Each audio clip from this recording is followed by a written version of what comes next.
कुदरत का अद्भुत चमत्कार स्त्री और पुरुष न होते तो इस दुनिया का विकल्प कुछ और ही होता। स्त्री पुरुष की देन के साथ कितना कुछ जुड़ा है। दिमाग की सोच विचार, भाषा, भंगिमा, प्रेम प्रदर्शन, दिशा, सहमति, समर्पण, उत्पत्ति, आनंद आदि। जन्म देने वाली औरत का तो हृदय परिवर्तन ही हो जाता है जब वह अपने शरीर से उपजे नन्हे शिशु को पहली बार छूती है। पनपती है एक अनुभूति, ममता। सुषमा जी ने अपने दोनों बेटों आकाश और विवेक को पति विजय के सहयोग से जो दिशा दी, उसका फल सामने है। बड़ा बेटा आकाश आर्मी में है, फिलहाल अरुणाचल प्रदेश में तैनात है, और छोटा बेटा विवेक एमबीए की पढ़ाई पूरी कर फॉरेन में ही जॉब के लिए जाने की तैयारी में है। विजय शर्मा दोनों को देखते हैं तो गर्व से फूले नहीं समाते अपने जवान बेटों पर। और अब तो एक और खुशखबरी है। सेना अधिकारी की बेटी निहारिका की आकाश से शादी का प्रस्ताव। न कहने की तो कोई गुंजाइश नहीं। दोनों ओर से हाँ होते ही रस्मों रिवाज, लेन देन का सिलसिला चलता रहा। शादी 5 महीने के बाद होनी तय हुई। आकाश की शादी घर की पहली शादी थी, सो विजय जी और सुषमा जी शादी की तैयारी की प्लानिंग में लग गए। होने वाली बहू निहारिका के लिए जेवर साड़ियों के अलावा देने लेने के लिए उपहार, मेहमानों की लिस्ट, बाजे गाजे, शादी कार्यक्रम का प्रबंध आदि। अचानक एक शाम उनके घर पर एक गहरा आघात हुआ। विजय जी ऑफिस से थोड़ा पहले घर आ सुषमा को थोड़ा थकावट बता आराम करने लेटे। जबरदस्ती चाय के साथ हल्का नाश्ता करा। सुषमा उनके माथे पर हल्का स्पर्श दे सहलाती रही जब तक वे सो नहीं गए। कंधे तक चादर ओढ़ा थोड़ी देर उनके पास बैठी रही, फिर रात का खाना बनाने के लिए उठ गई। दोनों बेटे आकाश और विवेक भी घर आकर पापा के आराम में बाधा न डालने की सोच दबे पांव जा उन्हें सोता देख लौट आए। आकाश के कहने पर कि उन्हें आराम करने दे, सुषमा ने थोड़ा सा बच्चों के साथ खा लिया और कमरे में लौटी। विजय जी को सोते में ना जगाया जाए ये सोचकर दूसरी चादर ले पास चुपचाप लेट गई। बार बार उठ पलंग के कोने में दूसरी ओर लेटे विजय जी को रात की मध्यम लाइट में शांत सोते देख उनके अच्छे स्वास्थ्य की प्रार्थना करती रही। जब नींद ही नहीं आ रही तो उठा जाए सोचकर सुषमा किचन में जाकर अपने और विजय जी के लिए चाय बना लाई। धीरे से विजय जी को आवाज़ दी, फिर हिलाया। माथा, मुंह, बाहें छूकर जो समझी तो चीख मार बेटे को आवाज़ दी। पता नहीं कब उसके पति इस संसार से चले गए थे। डॉक्टर ने उनकी मृत्यु का कारण घातक हृदय आघात बताया जो कई घंटे पहले आ चुका था। दोनों बेटों ने खुद को, मां को संभालते हुए सबको दुखद समाचार दी व पड़ोसियों की सहायता से पापा के दाह संस्कार की तैयारी व बाकी की तैयारियों में लग गए। सुषमा के मायके से भाई भाभी ने पहुंच उसे संभाला। आकाश की होने वाली ससुराल वालों व सबके आने पर शाम जब क्रियाक्रम करवा लौटे तो रुदन की दिल दहला देने वाली चीखों से घर का कोना कोना गमगीन हो रहा था। सुषमा को कौन समझाए। आकाश की होने वाली शादी की कहाँ तो वह खुशी खुशी विजय जी के साथ मिलकर सब तैयारियां कर रही थी, और आज उनके बिना कोने में बैठी कितनी उदास व निरीह सी बैठी थी। आकाश और निहारिका की शादी अब विजय जी की बरसी होने तक टाल दी गई थी। निहारिका के पापा सुभाष जी की कोशिशों से आकाश के 6 महीने की आपातकालीन छुट्टी का इंतजाम करा दिया गया था ताकि वह अपनी मां के पास रह उसे इस दुख से उबार सके। समझदार सुषमा ने इस नियति की मार से उबरने का प्रयास कर अब अकेले ही अपनी हिम्मत जुटा बच्चों के प्रति अपनी ममता व कर्तव्य को जानते हुए व्यस्त रहती। दोनों बेटे उसका पूरा ध्यान रखते। अभी 1 महीने ही बीते थे कि विवेक को खबर मिली कि उसे अमेरिका की एक अच्छी कंपनी में तुरंत जॉब करने का ऑफर आया है। बेटे के भविष्य को समझते हुए सुषमा ने हाँ कह उसे तुरंत जाने की तैयारी करने को कहा। विवेक अपने बड़े भाई आकाश की होने वाली पत्नी यानी अपनी भाभी निहारिका से मिलने गया। अमेरिका जाने के बाद इतनी जल्दी भाई की शादी पर आना हो पाए या नहीं, माँ का मन परेशान व उदास हुआ। ये सोचकर कि विवेक इतनी दूर जा रहा है, फिर मैं उसे देख भी पाऊंगी कि नहीं। पति की अकस्मात मृत्यु से ऐसे विचार आना स्वाभाविक थे। विवेक के अमेरिका जाने के दिन सुषमा के आंसू रुकने का नाम ही नहीं ले रहे थे। खुले विचारों वाले विवेक को अमेरिका पहुंचकर अच्छा लगा। कंपनी की तरफ से छोटा सा सुंदर फ्लैट मिला और कार की भी सुविधा थी। उसने अपने साथ काम करने वाले सहयोगियों से जल्दी दोस्ती बना ली, खासकर लड़कियों से। फुर्तीला, काम में अच्छा, व्यवहार में विनम्र, अच्छे कपड़े पहनने का शौकीन, विवेक जहाँ जाता वह अपने दोस्त जल्दी अपनी जगह स्वयं बना लेता। वहाँ लोग शुक्रवार शाम को कुछ ज़्यादा ही रिलैक्स्ड रहते हैं। पब पीने वालों से भरे होते और रोड मस्त जोड़ों से। कौन वाइफ है और कौन गर्लफ्रेंड क्या जानना, बस बाहों में बाहें डाले मौज मस्ती करते, जीवन को भरपूर आनंद उठाते कितने ही कपल दिखते। विवेक भी पब में शुक्रवार की शाम बिताता और वहाँ एक लड़की को कोने में अकेली आंखें नीचे किए बैठी ड्रिंक्स लेते देखता। एक शुक्रवार को विवेक से रहा नहीं गया। अपना ड्रिंक वाला ग्लास लिए उसके पास की दूसरी कुर्सी पर लगभग बैठता हुआ पूछ बैठा, do you mind if I? पलके उठा उसकी ओर देखते वह बोली, इट्स ओके। बस 15 मिनट ही लगे विवेक को उस लड़की के बारे में जानने में। पिछले महीने ही 3 वर्षों से साथ रहते बॉयफ्रेंड से उसका ब्रेकअप हुआ था। कारण वह अपनी बीमार मम्मी को साथ लाना चाहती थी। सॉरी टू नो दैट, कहा तो एमिली ने आंखें उठा देखा जिसमें छिपा दर्द साफ झलक रहा था। एमिली ने उसके बारे में कुछ नहीं पूछा। ये सिलसिला केवल शुक्रवार मिलने से अब रोज मिलने पर आ गया। विवेक ने एक रविवार एमिली को बाहर लंच पर बुलाया और बाद में कॉफ़ी के लिए घर ले आया। फ्लैट में चीज़ें बिखरी पड़ी थी। अकेला रहता था, कौन देखने आने वाला है। भारत में घर को ठीक ठाक रखना तो नौकर का काम होता था। अब यह कॉफ़ी का नया सिलसिला चला तो हर सैटरडे वह घर व किचन ठीक कर लेता। 4 बार के बाद एमिली ने कहा कि अगली बार लंच वह बनाकर लाएगी। चीज़ से बने व्यंजन और रोस्टेड चिकन दोनों ने भरपूर मज़ा ले खाया। टीवी पर पिक्चर देखी। शाम को कॉफ़ी बाहर गैलरी में बैठ पी। ठंडी हवा का आनंद लिया और अब रात घिर आई थी। ना तो एमिली का घर जाने का मन था और ना ही विवेक उसे जाने देना चाहता था। एक ही बार रुकने को कहा तो एमिली ने दोनों हाथों से उसका चेहरा पकड़ आंखों में झांकते हुए कहा, ठीक है। विवेक को जैसे आंखों ही आंखों में एमिली की इजाज़त मिल गई। उस रात दोनों एक हो गए। हमेशा की तरह सुषमा विवेक से बात कर उसकी खबर लेती रही, पर इस बार सामने पड़ा फ़ोन बजता रहा। विवेक ने नहीं उठाया। वह माँ को नई खबर नहीं देना चाहता था। अगले हफ्ते एमिली अपना सामान ला विवेक के साथ ही फ्लैट में रहने आ गई। अंधा क्या मांगे, 2 आंखें। बिखरा सामान ठिकाने लग गया। सुबह का नाश्ता दोनों एक साथ बैठकर खाते। शनिवार पब जाने और बाहर खाना खाकर आने का रूटीन बन गया। रविवार घर में रहकर एंजॉय करते और अब विवेक ने भी कुछ कुछ पकाना सीख लिया था। शाम की कॉफ़ी बनाना अब उसकी जिम्मेदारी थी। अब विवेक माँ को स्वयं फ़ोन कर थोड़ी सी बातें कर लेता, लेकिन अभी तक एमिली के बारे में कोई बात नहीं की। माँ की बार बार शादी की बात वह यह कहकर टाल जाता कि अभी वह और अच्छी जॉब की तलाश में है। माँ उसे कुछ समय के लिए वापस घर बुला रही थी।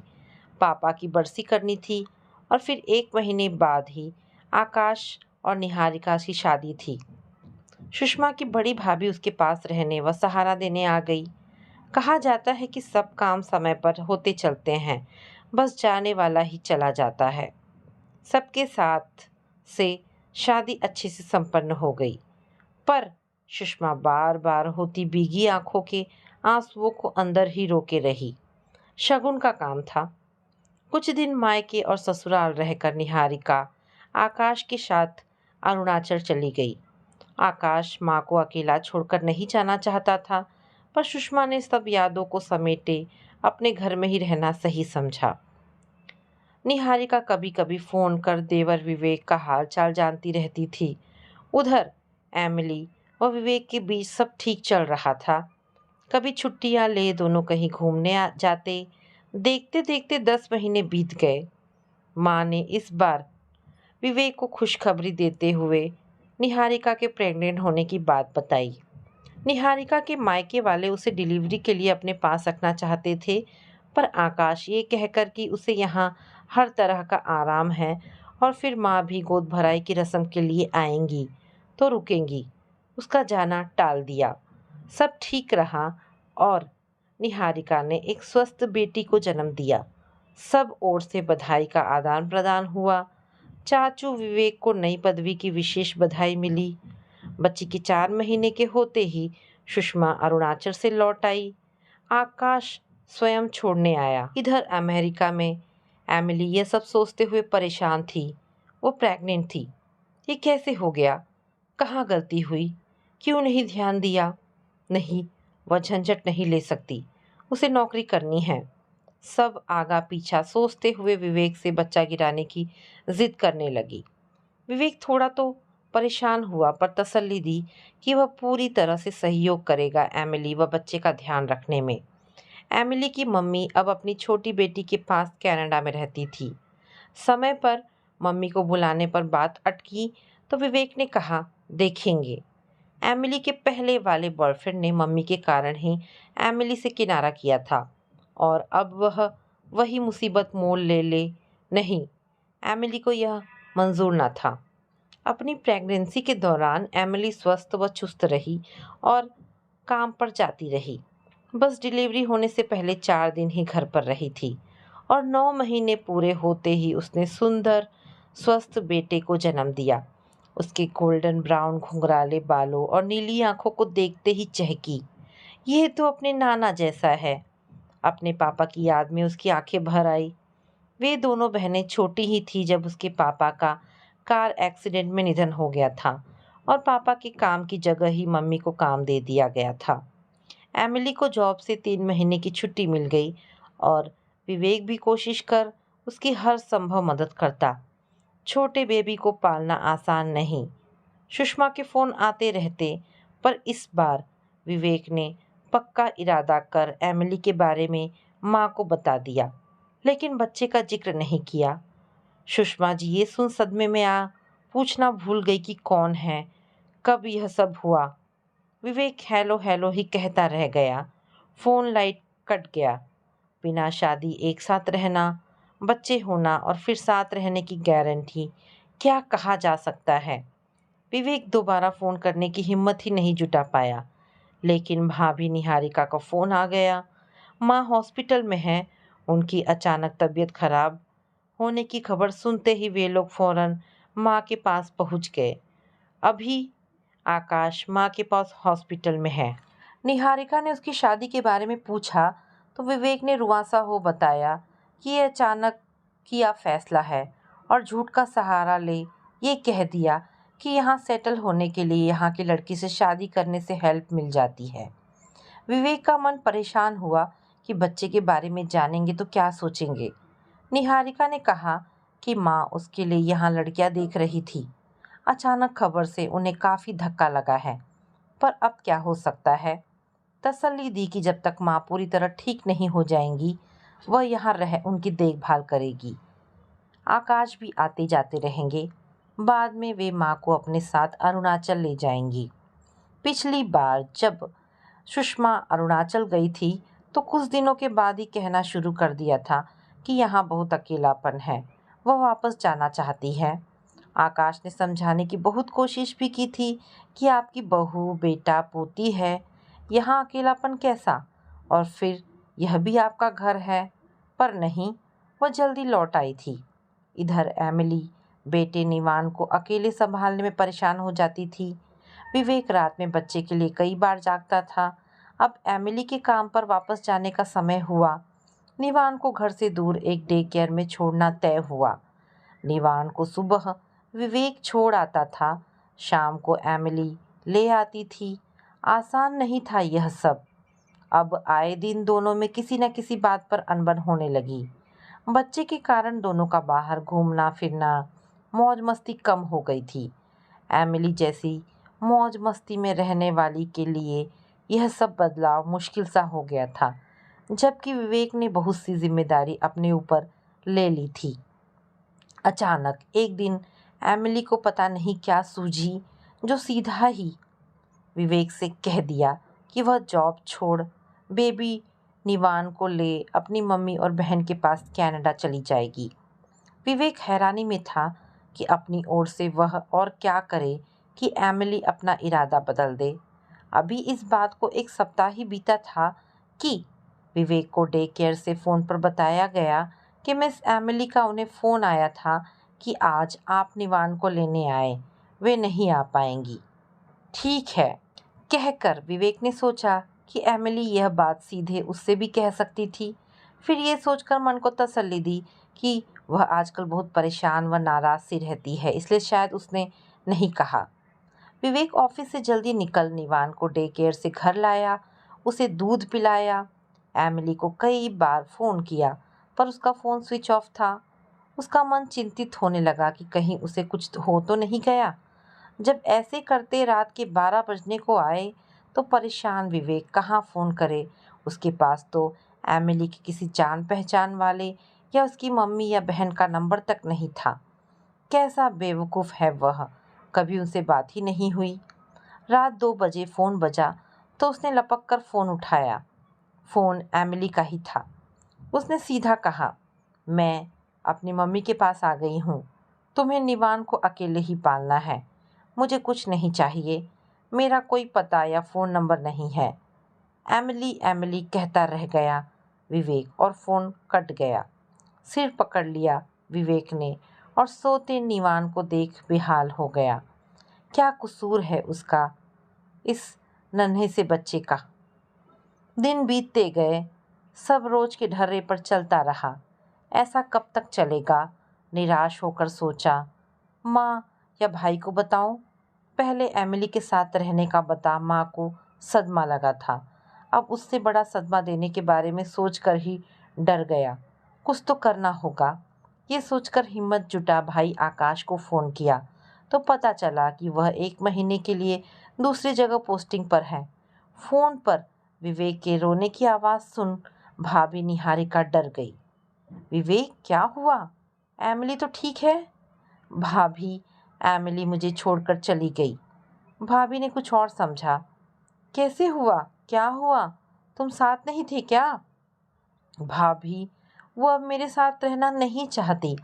अपने बेटे को छोड़कर अपनी मम्मी के पास चली गई है। बेटे को? यानी तुम्हारा बेटा या केवल उसका? निहारिका कुछ अंदाज़ा लगा चुकी थी। तुमने पहले क्यों नहीं बताया? जब पहली बार एमिली के बारे में बताया था तब हमारा बेटा निवान 2 महीने का था। अब क्या करोगे? भाभी, कुछ समझ नहीं आ रहा। निहारिका ने कहा, सुनो, बच्चे को सीधा हमारे पास चले आओ। अब तक तुम्हारे भैया भी आ जाएंगे।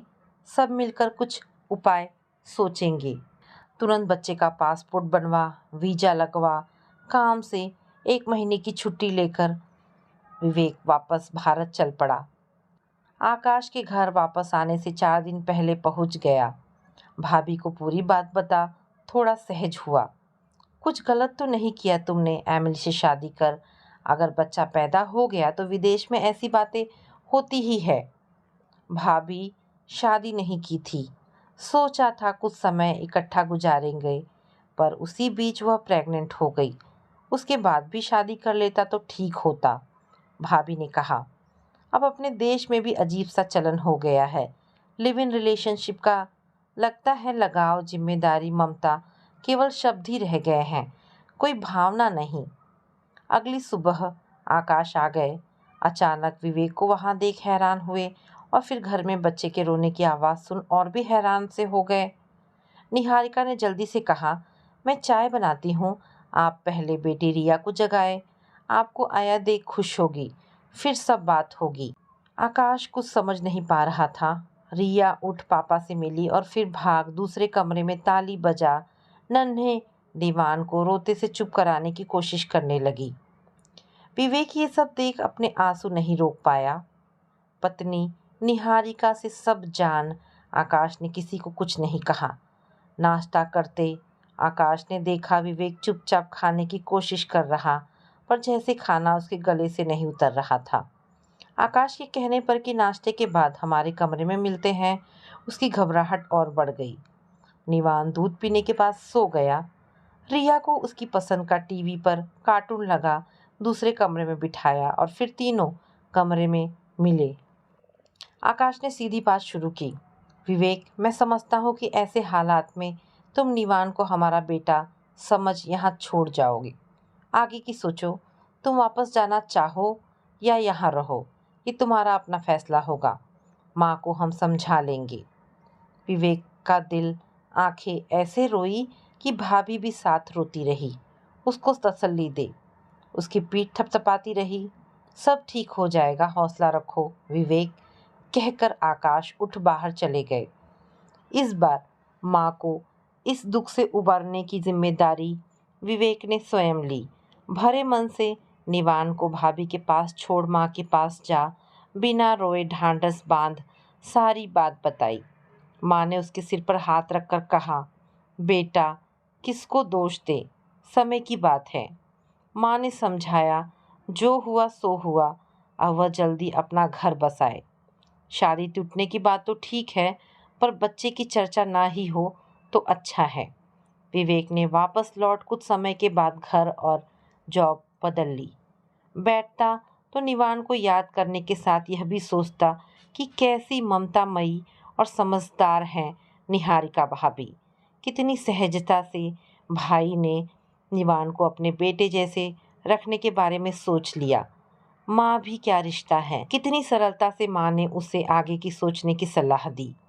क्या एमिली के मन में ऐसा कोई भाव नहीं जागा? रविवार का दिन था। विवेक 10 बजे तक लेटा रहा। रात किन किन विचारों में उलझा रहा था, तभी फोन बजा। आकाश का फोन था। बता रहा था कि निवान ठीक है और उसकी कुछ फ़ोटो अपलोड कर भेजी है। साथ ही यह भी बताया कि ईमेल पर किसी की पूरी डिटेल्स, फ़ोटो और पता लिखा है। तुम स्वयं भी साइट देख सकते हो। माँ और निहारिका लड़की के परिवार से मिल सब जानकारी ले भी आए और तुम्हारे बारे में भी बता दिया है। याद रहे, निवान अब हमारा बेटा है। जैसा माँ का सुझाव था वैसे ही करो। लड़की रोशनी अपने भाई भाभी के पास पिछले 2 वर्षों से रह रही थी, जो लंदन में कई वर्षों से हैं। तुम्हारा पता नहीं दिया। माँ चाहती है कि तुम स्वयं देखभाल कर बात बढ़ाओ।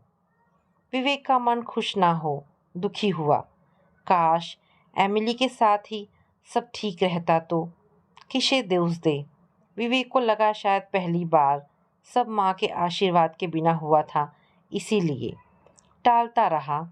पर जब माँ ने पूछा कि उन्हें फ़ोन क्यों नहीं किया, रोशनी के परिवार से क्यों नहीं मिला, तो अब तक कहा कि इस रविवार रोशनी के परिवार को फ़ोन ज़रूर करूँगा। फ़ोन किया तो रोशनी ने ही उठाया। पूछा, कहिए किससे बात करनी है? आलोक जी से। ज़रा रुके, भाभी को मैसेज दे दे। झिझकते हुए विवेक ने अपना परिचय दिया तो भाभी फ़ोन पर बात करती हुई खुश हो पूछ बैठी, आप आज शाम मिल सकते हैं? जी ठीक है, कहाँ? आलोक जी अभी आते होंगे, वे आपको बताएंगी। अब तो विवेक घबराया कि क्या बताए क्या छिपाए। शाम को एक रेस्टोरेंट में मिले। रोशनी ने स्वयं अपनी शादी व तलाक के बारे में बताया कि लड़का नेदरलैंड से आया था, पर जल्दी ही उसके ड्रग एडिक्ट होने की बात सामने आई। रोशनी ने हॉस्पिटल और समय समय पर थेरेपी के साथ रिहैबिलिटेशन के पेपर दिखाए।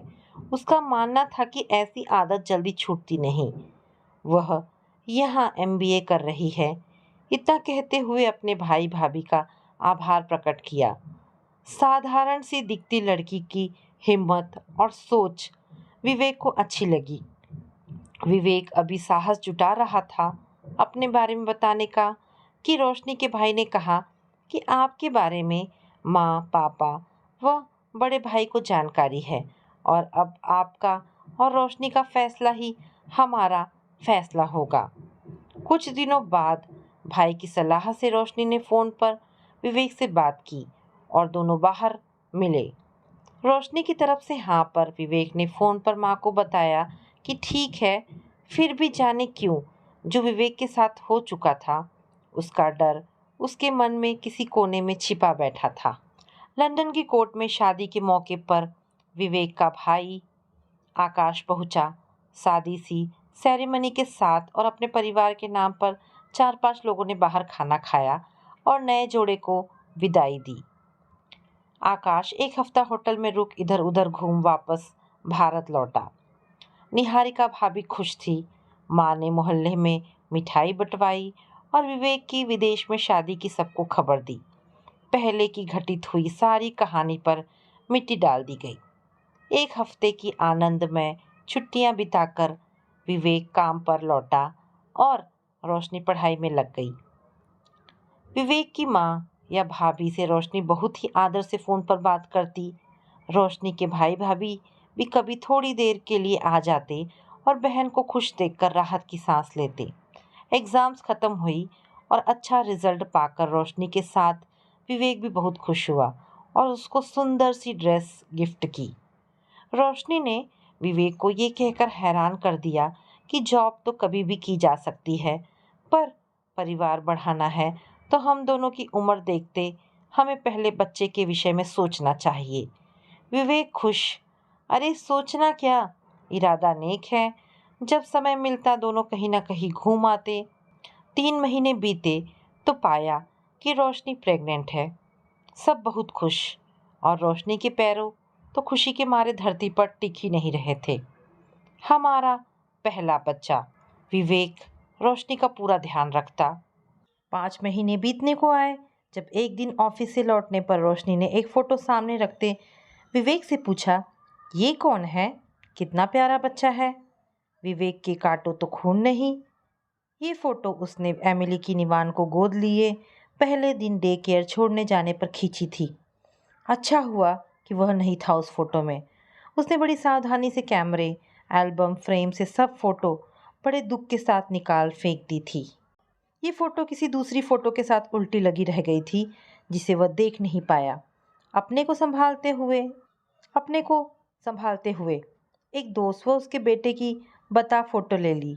रोशनी की ओर से कोई सवाल ना पूछा जाए सोचकर विवेक किचन में अपने व रोशनी के लिए चाय बनाने लगा। एमिली अब कनाडा में ही थी, पर विवेक के घर व ऑफिस बदलने की उसे खबर थी। एमिली की बहन के विवाह को 8 वर्ष हो चुके थे, पर कोई संतान नहीं थी। काफ़ी इलाज कराने के बाद कोई संभावना भी नहीं थी। घर में बच्चा गोद लेने की बातचीत चल रही थी। एमिली सब पीछे छोड़ तो आई थी, पर कभी कभी उसका मन निवान को याद कर उदास हो जाता। उसने बहन से सलाह की कि यदि उसका पति माने तो वह निवान को गोद ले सकती है। उसके पास निवान के जन्म पर अस्पताल से मिला प्रमाण पत्र है, जिस पर उसका व विवेक का नाम लिखा है। बात तय हो गई। लंदन में कोर्ट द्वारा विवेक को सम्मन भिजवा दिया गया, जिसमें एमिली ने बिना किसी शर्त के बेटे निवान को अपनाने की अपील की। पत्र विवेक के नाम था, पर घर पर रोशनी को मिला। खोला तो एमिली नाम देख उसे याद हो आया। यही नाम तो बताया गया था विवेक की पहली पत्नी का, पर बच्चा, उसकी तो कभी चर्चा ही नहीं की किसी ने। रोशनी का 8वां महीना चल रहा था और उसके मानस पटल पर इतने विचार आ जा रहे थे कि वो बहुत घबरा गई। विवेक को फ़ोन पर तुरंत घर आने को कह वह बैठ गई। अचानक तस्वीर उभरी जो उसको एल्बम में मिली थी, जिसे विवेक ने दोस्त और उसका बेटा बताया था। कहीं वह बच्चा विवेक? क्या हो रहा है ये सब? वह मन को शांत करते हुए सोफे पर बैठ गई। घबराए आए विवेक ने उसे यूं बैठे देखा तो सोचा अवश्य उसकी तबीयत ठीक नहीं। कहा, उठो, अस्पताल चलते हैं। नहीं, कोर्ट में जाओ, कहते हुए रोशनी ने लिफाफा थमाया। विवेक को तो जैसे घड़ों पानी पड़ गया हो। कहाँ जा डूबे, क्या करे? रोशनी ने उसे हाथ पकड़कर पास बिठाया, फिर उठकर पानी लाकर पिलाया और धीरे से उसका झुका मुंह उठा पूछा, विवेक, बस सच बताओ, बाकी हम संभाल लेंगे। अब छिपाने को कुछ रह ही नहीं गया था। विवेक रोशनी के कंधे पर सिर फफक फफक कर रो पड़ा। रोशनी ने उसे बाहों में सहलाया। रो नहीं, शांत हो जाओ। जब वो पूरी तरह शांत हो गया तो माफ़ी मांगते सच उगल दिया। रोशनी ने कहा, अब पूरी सच्चाई से बताओ कि तुम क्या चाहते हो। प्लीज़ रोशनी, मेरा साथ नहीं छोड़ना। विवेक, अगर तुमने हमें शादी से पहले अपने बेटे के बारे में बताया होता तो सच मानो वह आज हमारे साथ होता। पर फिक्र ना करो, वह अब भी हमारे घर में है, तुम्हारे भाई भाभी के साथ। जब चाहे उसे यहाँ ले आओ, हमारे 2 बच्चे हो जाएंगे। बोलती रोशनी का मुख विवेक गौर से परखता रहा। क्या ये सच कह रही है? क्या ऐसा संभव है? क्या अब मेरा बेटा मेरे पास रह सकता है? रोशनी ने उसे धीरे से झिंझोड़ा। विवेक, मैं तुम्हारे बेटे की माँ बनने को तैयार हूँ। उठो, नोटिस का जवाब दो। कल किसी अच्छे लॉयर से मिलो। उठो। विवेक, शाम की चाय नहीं पिलाओगे? विवेक हैरान। कैसी स्त्री है, कितनी सहजता से सब समेट लिया, कोई शिकायत नहीं। कितना बड़ा दिल है इसका, बिना कहे माफ़ कर दिया। दोनों ने मिलकर चाय पी और फिर रोशनी बोली, विवेक, जरा भाई भाभी को फ़ोन कर निवान का हाल जाने और उन्हें बताए कि दूसरे बच्चे के होने के बाद हम पहले उसे लेने वहाँ आएंगे। सच रोशनी? हाँ सच विवेक, और सुनो, माँ को भी अपना फैसला बताएंगे तो वे भी खुश होंगी। रही मेरे परिवार की बात तो उनसे मैं स्वयं निपट लूँगी। सब सुन विवेक ने फ़ोन लगा रोशनी को पकड़ाया और साथ ही झुककर उसका माथा चूम लिया। रोशनी ने शरारत से देख कहा, अब मेरी बारी। अब तुम्हारा मुंह मीठा कर दिया मैंने। कड़वी बातें भूल जाओ, मैं हूँ तुम्हारी जीवन संगिनी। मुझसे कभी झूठ ना बोलना। विवेक ने अपने दोनों कान पकड़ नहीं की मुद्रा में सिर हिलाया तो रोशनी अपने पेट पर दोनों हाथ रख जोर से हंस दी। विवेक हैरान था। उसका यह सुहावना रूप देख धीरे से बुदबुदाया, मेरी जीवन संगिनी। तो दोस्तों, ये कहानी यहाँ पर समाप्त होती है। आशा करती हूँ कहानी पसंद आई होगी। अगर कहानी पसंद आई है तो प्लीज़ इसे लाइक एंड शेयर करें। दोस्तों, ऐसी ढेरों पारिवारिक और शिक्षाप्रद कहानी सुनने के लिए मेरे चैनल को प्लीज़ सब्सक्राइब करें। धन्यवाद दोस्तों।